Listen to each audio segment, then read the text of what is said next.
Hi friends, எல்லாருக்கும் வணக்கம். Welcome to my home veg kitchen. இன்றைக்கி நம்ம வீடியோவில் அருமையான பள்ளிப்பாளையம் வெஜ் கிரேவி எப்படி பண்ணுறதுன்னு தான் பார்க்கலாம். இது ஒரு கொங்கு ஸ்பெஷலுங்க. ரொம்ப ரொம்ப நல்லாயிருக்கும். சப்பாத்தி, பூரி, இட்லி, தோசை எல்லாத்துக்குமே ரொம்ப ரொம்ப ஆப்டான சைட் டிஷ்ஷு. இது வரைக்கும் நம்ம சேனலை சப்ஸ்கிரைப் பண்ணாதவங்க சப்ஸ்கிரைப் பண்ணி சப்போர்ட் பண்ணுங்கள் ஃப்ரெண்ட்ஸ். இப்போ நான் ஒரு கடாயில் வேக வைக்கிறதுக்காக கொஞ்சமாக வைக்கிறேன். கேரட்டு, கொஞ்சம் பீன்ஸு, கொஞ்சம் கேப்சிகம், கொஞ்சம் உருளைக்கிழங்கு, இதோட கூட காலிஃப்ளவர், பட்டாணி எந்த வேணாலும் சேர்த்துக்கலாம். இப்போ நான் இன்றைக்கி 4 காய்கறிகள் சேர்த்து தான் பண்ண போகிறேன். இப்போ நம்ம காய்கறிகள் வேகிறதுக்கு தண்ணி சேர்த்துக்கலாம். தேவையான அளவு தண்ணி சேர்த்து நல்லா ஒரு மூடி போட்டு மூடி வச்சிடலாம். காய்கறிகள்லாம் நல்லா வேகட்டும். ஒரு 5 to 7 minutes ஆகும் இது வேகிறதுக்கு. இப்போது நான் ஒரு மிக்ஸி ஜாரில் கொஞ்சமாக துருவின தேங்காய் எடுத்துட்டுருக்கேன். 4 வெத்த மிளகா, காரத்துக்கு கரெக்டாக இருக்கும். தேவையான அளவு தண்ணி சேர்த்து நல்லா ஸ்மூத் பேஸ்ட்டாக அரைச்சின்னு வந்துடலாம்.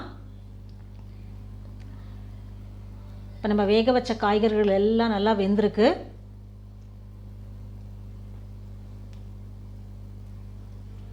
இப்போ நம்ம தனியாக எடுத்து வச்சுட்டு இன்னொரு கடாய் சேர்த்துக்கலாம். கொஞ்சமாக நல்லெண்ணெய். இந்த டிஷ்ஷுக்கு வந்து நல்லெண்ணெயில் பண்ணால் தான் ரொம்ப ரொம்ப நல்லாயிருக்கும், நல்ல வாசனையாக இருக்கும். அதனால் நல்லெண்ணெய் சேர்த்துட்டுருக்கேன். சோம்பு, வேறு எந்த வாசனை பொருட்கள் எதுவுமே சேர்க்க வேண்டாம். வெறும் சோம்பு வாசனை தான் ரொம்ப நல்லாயிருக்கும். இப்போ சோம்பு நல்லா வெடிச்சிடுச்சு. இதில் ஒரு 7 to 8 பல் பூண்டு சேர்த்துட்டுருக்கேன். 10 to 12 சின்ன வெங்காயம், 2 வெத்த மிளகாய் சேர்த்துட்டுருக்கேன். இப்போ நல்லா எல்லாம் வதக்கிடலாம். வெங்காயம், பூண்டு, மிளகா எல்லாம் நல்லா வதங்கியிருக்கு. இதில் கொஞ்சம் கருவேப்பிலை ஆட் பண்ணிக்கலாம் தாளிக்கிறதுக்கு. கொஞ்சமாக மஞ்சப்பொடி,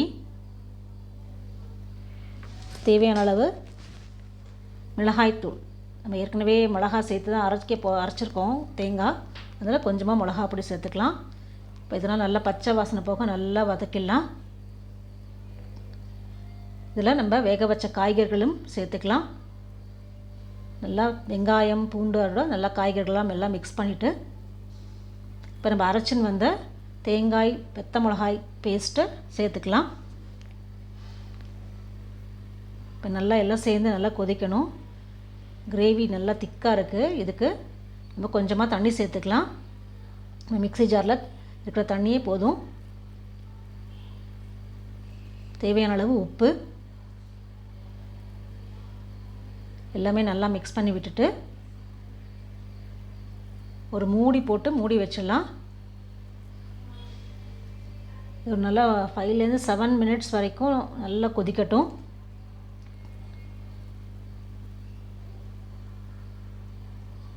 நல்லா நம்ம அந்த நல்லெண்ணெயில் சோம்பு தாளிச்சிருக்கோம் இல்லையா, அந்த வாசனையே ரொம்ப நல்லா தூக்கலாக இருக்குது. அதில் பூண்டு, சின்ன வெங்காயம் எல்லாம் சேர்த்துருக்கோம். இதுக்கு வந்து பெரிய வெங்காயம் நல்லா இருக்காது, சின்ன வெங்காயம் நல்லாயிருக்கும். இப்போ நம்ம gravy ready. Pallipalayam veg gravy ready.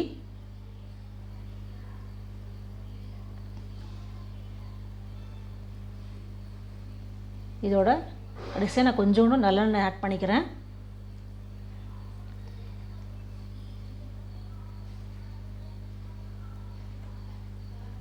இதோட அந்த நம்ம நல்லா கொதிச்சிருக்கு இல்லையா இந்த நல்லெண்ணெய், இதோட மூடி வச்சுட்டு ஒரு 2 minutes இப்படியே இருக்கட்டும். இந்த நல்லெண்ணெயிலையும் இந்த மசாலா வாசனை எல்லாம் நல்லா மிக்ஸ் ஆகி சூப்பரான சைட் டிஷ் ரெடி. இப்போ நம்ம அதை சர்வ் பண்ணி காட்டலாம்.